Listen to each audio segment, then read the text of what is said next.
Module 6, Lesson 1, we're going to talk about designing instruction for today's learner. Education today seems to be an ever-increasing workload on teachers. There's always so many things to cover. We're always adding to teachers as their workload is increasing. Students have devices, but many of them are just sitting in front of a video or on a Google Meet or listening to lectures or watching video to learn content. Sometimes there's a lack of engagement with students, and students are consuming tech, watching videos, doing digital worksheets. We are living in an environment where students are constantly consuming technology. We give them a device, but we don't really ever ask them to create something new. We ask them to watch a video and answer questions, or we ask them to do a reading and respond to one another on a digital format. But how are we asking students to actually create something with their learning, demonstrate their learning in a way that is different? Teachers are spending so much time creating lessons, trying to cover standards, grading, checking on students. There's a lot of things in a teacher's day. So how do we shift that? How do we meet the needs of students in a meaningful way? We're trying to make school look like it always has. We cannot teach in the same way we've always been teaching, but what does quality tech integration really look like? Students are burnt out. They're checking out of their learning, and teachers are burned out. Teachers are frustrated, tired, overwhelmed, and they feel like they don't know what to do. So let's change the conversation. We need to learn to maximize our time. We know instructional time is limited. There's so much that happens through the course of a day, so many interruptions, NTI, hybrid. There's so many different things that happen. How do we look at our big picture and define our big rocks that we need to make sure that students understand by the time they leave us? We need to create experiences that target learning, shift from content-centered teaching to experiential learning, and use tech to create. We need to build student engagement. We need to create learning that is student-centered and allowed for student advocacy, giving students voice and choice in their learning. You can refer back to Module 2 on this voice and choice if you're not sure what we're talking about. They talk a lot in that one about differentiation and engagement, student advocacy, voice and choice. This is a really important module. So if you missed Module 2, go back and look at that to see about student engagement. And then we need to teach students to reflect and grow.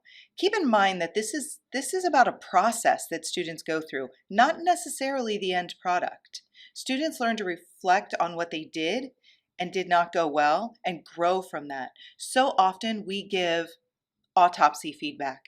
We wait until a student is finished with their project or their paper or their assignment that they're doing. They turn it in and we give them a grade.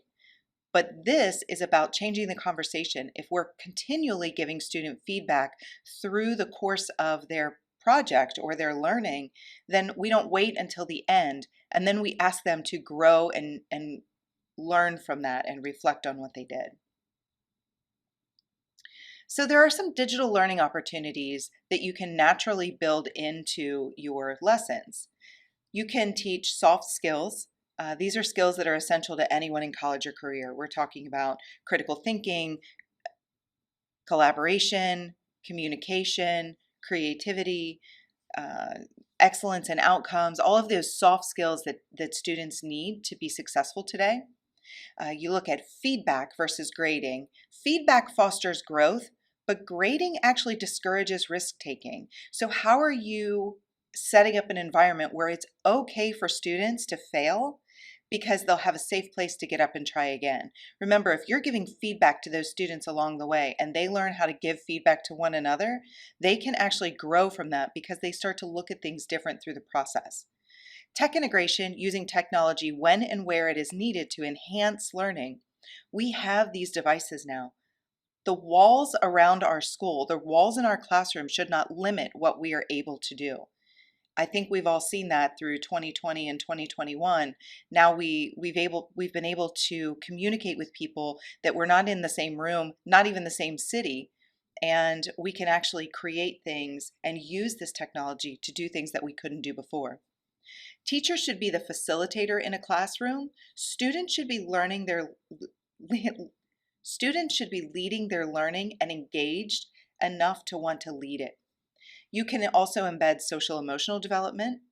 These tools are a cornerstone for student learning. We are really, especially in today's society, worried about social emotional development of students, and there are some really great ways to build those into the challenges that you create and give students experiential learning, high impact, high engagement learning with real world connections. This is not in addition to what we are teaching. This is about changing the approach.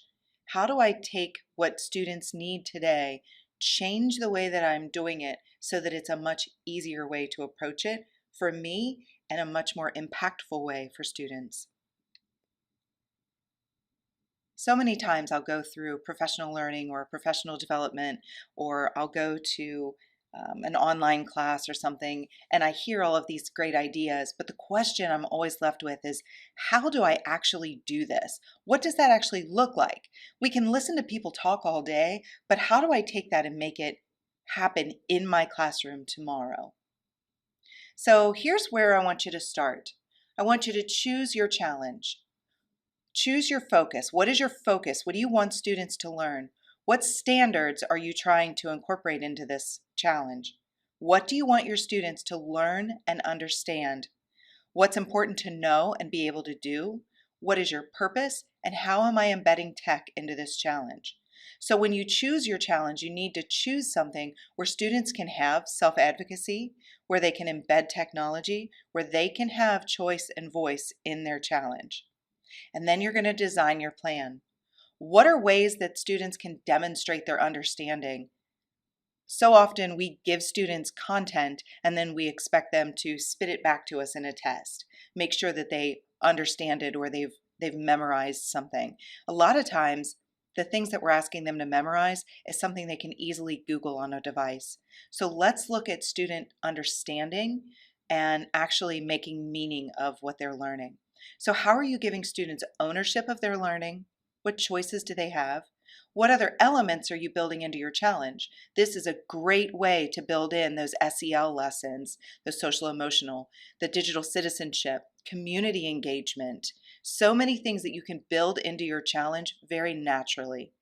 Look at who is your audience and what tech choices do students have.